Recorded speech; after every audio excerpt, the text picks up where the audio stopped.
ওং নমঃ ভগবতে বাসুদেবায়। শ্রীমদ্ ভগবদ গীতা দ্বিতীয় অধ্যায় সাংখ্যযোগ। হরে কৃষ্ণ। আজ আমরা সাংখ্যযোগের 58 নম্বর শ্লোকটি শুনব।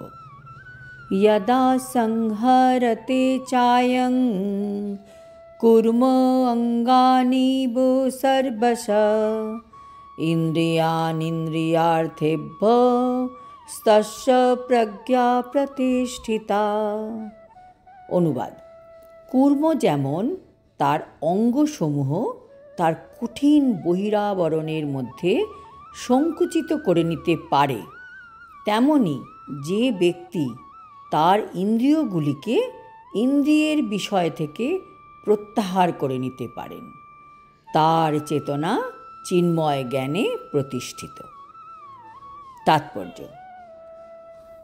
যোগী, ভগবদ ভক্ত বা আত্মতত্ত্বজ্ঞানী ব্যক্তিরা সাধারণ মানুষের থেকে কিভাবে আলাদা? কারণ কি, তারা তাদের ইচ্ছা অনুযায়ী তাদের ইন্দ্রিয়গুলিকে দমন করতে পারেন। বেশিরভাগ মানুষই আমরা ইন্দ্রিয়ের দাস, তাই তারা ইন্দ্রিয়ের নির্দেশ অনুসারে পরিচালিত হন। যোগীর অবস্থান সম্পর্কিত প্রশ্নের এটি হচ্ছে উত্তর। আমাদের ইন্দ্রিয়গুলিকে বিষধর সর্পের সঙ্গে তুলনা করা যায়।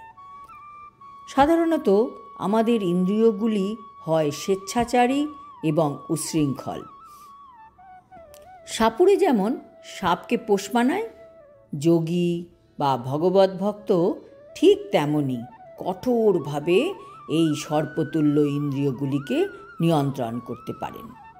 তারা নিজেদের ইন্দ্রিয়গুলিকে কখনোই স্বাধীনভাবে কাজ করতে দেন না। আমাদের শাস্ত্রে বিধিনিষেধ সম্বন্ধে নানা রকম নির্দেশ দেওয়া আছে। তার মধ্যে কয়েকটি হয় অকরণীয় এবং কয়েকটি হয় করণীয়। এই সমস্ত বিধিনিষেধের নির্দেশগুলি আচরণ করার মাধ্যমে আমাদের ইন্দ্রিয়গুলিকে সংযত না করতে পারলে কৃষ্ণ ভাবনায় সুদৃঢ়ভাবে স্থিত হওয়া কখনোই সম্ভব নয়। এই সম্বন্ধে এই শ্লোকে খুব সুন্দরভাবে কূর্মের উদাহরণ দেওয়া হয়েছে। কূর্ম যে কোনো সময় তার অঙ্গগুলিকে তার খোলসের মধ্যে গুটিয়ে নিতে পারে, আবার যখন প্রয়োজন হয় তাদের বার করে আনতে পারে। ঠিক তেমনি কৃষ্ণ ভাবনাময় ভগবদ ভক্ত ভগবানের সেবার বিশেষ প্রয়োজনেই কেবল তার ইন্দ্রিয়গুলিকে ব্যবহার করেন, আর অন্য সময় তাদের গুটিয়ে রাখেন। অর্জুনকে এখানে শিক্ষা দেওয়া হয়েছে তার নিজের তৃপ্তি সাধনের জন্য ইন্দ্রিয়গুলিকে ব্যবহার না করে ভগবানের সেবায় সেগুলিকে নিয়োজিত করার জন্য। ভগবানের সেবায় কিভাবে ইন্দ্রিয়গুলিকে নিয়োজিত রাখতে হবে তা কূর্মের দৃষ্টান্ত দিয়ে বোঝানো হয়েছে। যেহেতু কূর্ম নিজের ইন্দ্রিয়গুলিকে গুটিয়ে রাখতে পারে। আজ এই পর্যন্ত।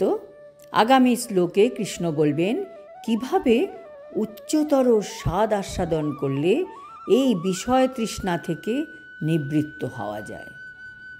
হরি ওম তৎসৎ। হরে কৃষ্ণ।